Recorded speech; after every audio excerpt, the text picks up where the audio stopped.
Hello मेरे प्यारे दोस्तों, स्वागत है आपका लाइफ स्टोरी विद सोना के साथ। ये एक आप बीती घटना है जो मेरी दादी जानकी के साथ घटी थी। मेरी दादी जानकी ने जब ये किस्सा मुझे सुनाया था तब मेरे रोंगटे खड़े हो गए थे। ये घटना उनके साथ बचपन में घटी थी।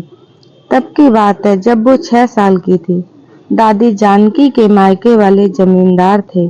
दादी जानकी के दादाजी मांस मछली खाने के बहुत शौकीन थे और वो रात के वक्त दारू पीते थे तो उसके साथ चखने में मछली खाते थे। उनके यहाँ एक लड़का काम करता था। उस लड़के का नाम मोहन था। एक पूर्णिमा की रात को मोहन नदी से मछली पकड़ने गया था। नदी के जल में चांद की रोशनी से चमक रही थी। रास्ते भी चांदनी रात में हल्के हल्के से दिखाई दे रहे थे। दादी जानकी खेलते खेलते नदी के पास चली गईं और जब दादी जानकी ने मोहन को मछली पकड़ते हुए देख लिया तो वो उसके पास चली गई। मोहन ने उन्हें देखकर घर वापस चले जाने को कहा, पर दादी जिद कर पर अड़ी रही कि वो वहीं बैठकर मछली को टोकरी में भरेंगी। जब वो नहीं मानी तब मोहन ने जबरदस्ती एक हाथ में दादी जानकी को और दूसरे हाथ में मछली से भरी हुई टोकरी को पकड़ के चलने लगा। तभी दादी जानकी को दिल दहला देने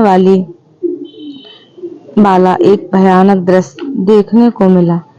अभी ये बात बोलते हुए भी मेरे रोंगटे खड़े हो जाते हैं और मुझे डर लगने लगता है। वहां पर बड़े बड़े बांस के पेड़ थे। वो बांस के सभी पेड़ एकदम से अचानक एक साथ नीचे सो गए और धड़ाम से बारिश की बूंदों की तरह रेत बरसने लगी आसमान से। फिर एक साया उनका पीछा करते हुए आ रहा था। थोड़ी दूर तक एक अजीब सी चीखने की आवाज सुनाई दे रही थी। मोहन कुछ बड़बड़ा रहा था, शायद हनुमान चालीसा बोल रहा था। उसने टोकरी में से कुछ मछली वहां फेंक दी। तभी कुछ समय के बाद वो पेड़ फिर से ऊपर उठ गए और वो आवाज भी सुनाई नहीं दी। सब कुछ पहले जैसा हो गया। उस जगह पे नदी के कुछ ही दूरी पर शमशान घाट था।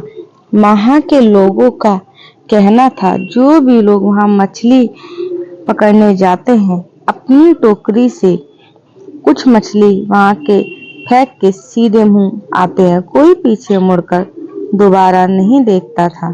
उस रात मोहन ने दादी को वहां से ले जाने के चक्कर में वो चीज करना भूल गया। कहते हैं आत्माओं को मांसाहार आदि चीजें इसमें आस रहती है। तभी ये बात दादी के सामने आ गई। हालांकि वो उन आत्मा वात्मा आदि चीजों में विश्वास नहीं करती थी, लेकिन वो चीज हमेशा के लिए उनके जहन में बस गई थी। वो समझ नहीं पा रही थी कि ये जो घटा वो सच था या कोई वहम। उस बात के बाद 2 दिन तक दादी जानकी के शरीर में बुखार रहा। वैद्य जी का कहना था कि वो उस वक्त बहुत चौंक गई होंगी, उसकी वजह से उन्हें बुखार हो गया। उस दिन के बाद वो कभी वहां नहीं गई, पर वो दिन वो कभी भूल भी नहीं सकती थी। वही प्रश्न उनके दिमाग में घूम रहा था, वो घटना सच था या उनके आंखों का कोई वहम। आज भी जो बड़े बूढ़े हमारे बीच रहते हैं वो बताते हैं उस समय में ऐसी अजीबोगरीब हरकतें होती रहती थी। हमारे बुजुर्गों का मानना है कि संसार में अच्छी बुरी दोनों शक्तियां हैं। मतलब ये है कि अगर भगवान है तो शैतान भी है।